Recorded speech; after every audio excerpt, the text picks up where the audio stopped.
Is China having an economic meltdown?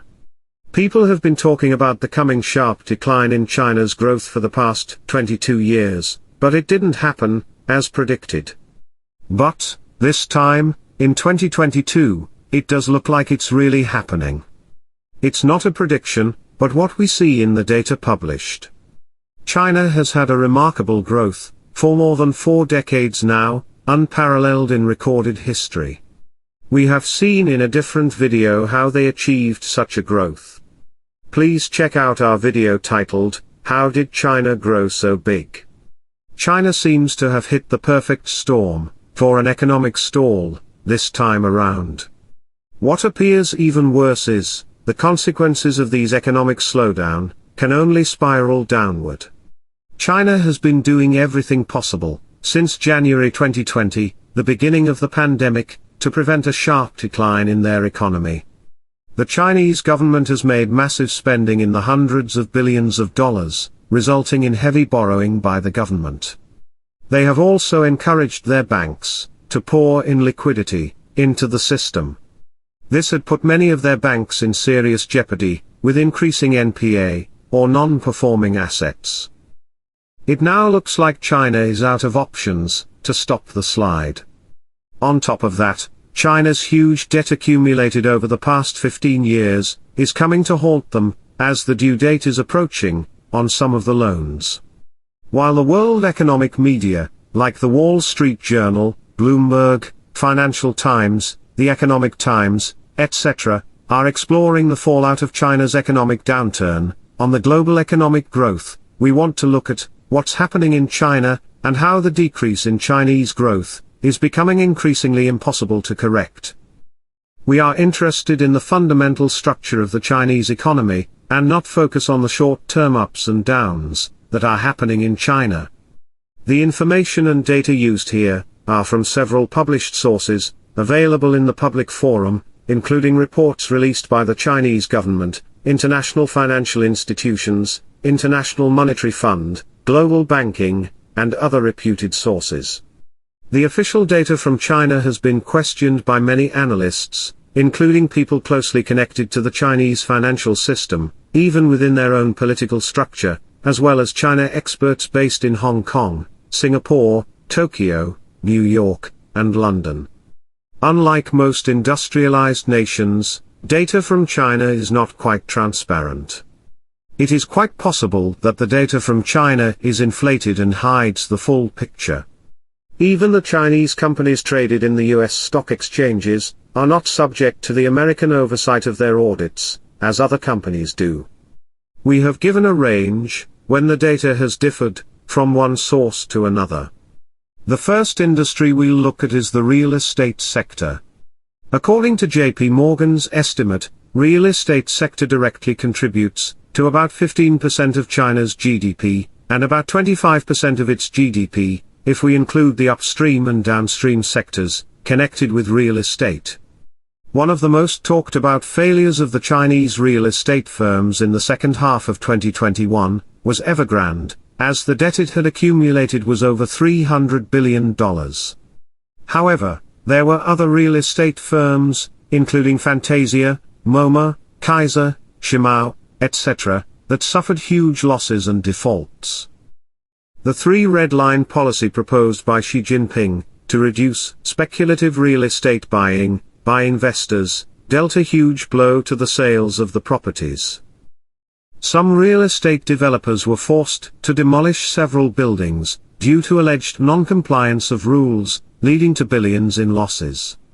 All of these events and measures brought down the investor confidence to a very low level, that new purchases are significantly down, in the year 2022. In 2022, the real estate sector suffered a setback of around 33%, in the first quarter, which will have a serious impact on not only the real estate-related sectors, but also the banks, which lent them money.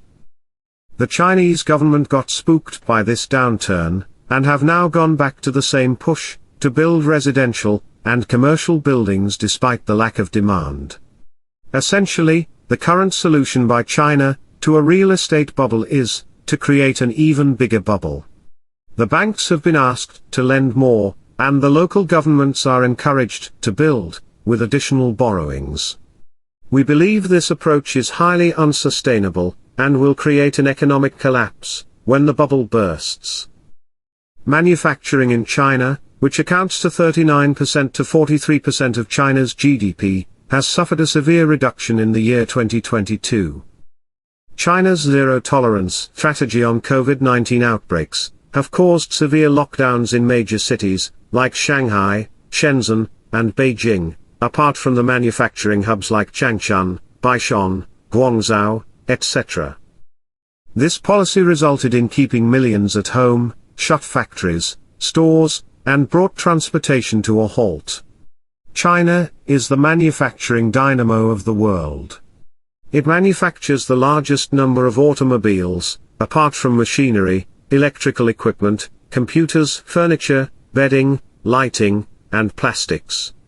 Chinese exports have been hit hard in recent times. The port of Shanghai has been directly hit with the COVID-19 lockdowns, and the shipment from Shanghai has experienced big delays. The global demand in Europe and Japan have been on a downward trajectory for some time now. The resulting reduced Chinese exports has affected the overall manufacturing sector. Mining is another important sector for China. China is the largest gold miner in the world, and gold production has doubled in the past decade or so. Most of China's gold deposits are found in the eastern part of the country, in the provinces of Liaoning, Henan, Fujian, and Shandong. China does large-scale mining of several other minerals, including coal, tungsten, copper, tin, and iron ore, among others. The power restrictions that occurred due to coal shortage has caused a significant downturn in mining as well. China produces many agricultural goods, including corn, rice, wheat, soy, cotton, peanuts, and apples. China also produces more than two-thirds of nectarines and peaches in the world, while it's the leader in peanut, rice, and wheat production, as of 2020. The agricultural sector of China, which accounts for 7 to 10% of China's GDP, has been severely affected by drought, as well as power and labor shortage. China is the largest producer of food grains, but has found itself in a position of needing to import heavily in recent times. Regulatory crackdown on technology, including fintech companies, as well as on education sector, has added to the pressure on the economic downturn of China. The Ukraine war has made inflation rise sharply in many nations, and the poorer nations are especially affected due to core inflation increase, mainly on food prices, which are already affected heavily by the COVID pandemic. Many of these nations owe money to China, obtained as loans, for their Belt and Road Initiative projects, like Sri Lanka, Pakistan, Kenya, Laos, Djibouti, Congo, etc. These poorer nations are unable to pay the debt, and have stopped payments. The BRI investments are now a sinking hole, and the defunct loans happened at the worst time for China. The 800-pound gorilla in the room for China is the massive amount of debt that has been accumulated since 2008. Between the public and corporate debt, China is one of the most indebted large economies of the globe. The state-owned banks are sitting on debt that totals around $41 trillion. This doesn't include what's owed by the local government, and those in off-balance sheet, that are supposed to be in the trillions of dollars on its own. According to data published by the Chinese government, it is sitting on a pile of debt, which totals well over 300% of its GDP. With the Chinese mega projects, like their high-speed railway, water diversion projects, Belt and Road Initiative, and many other risky investments all over the world, are consistently making heavy losses, making China look like a deck of cards, ready to fall anytime. Of course, China has stated that they'll be able to handle many of their economic challenges. The Chinese government has promised big spending on infrastructure projects, which seems to be their answer to all economic troubles. However, this time around, with a mountain of debt on the banks, it may become much harder to escape from a deep recession, just by spending more and more. It does appear, the medium to long-term structure of the Chinese economy has been damaged significantly, due to their recent policies. There is a huge risk of the Chinese GDP getting into negative territory, and staying in the low numbers, for a significant time to come. With China's economy slowing down drastically, India seems to be an option that can save the world economy from going into a deep recession. But the industrialized world has to move its investments to India, and attempt to recreate the Chinese model there. Thanks for watching.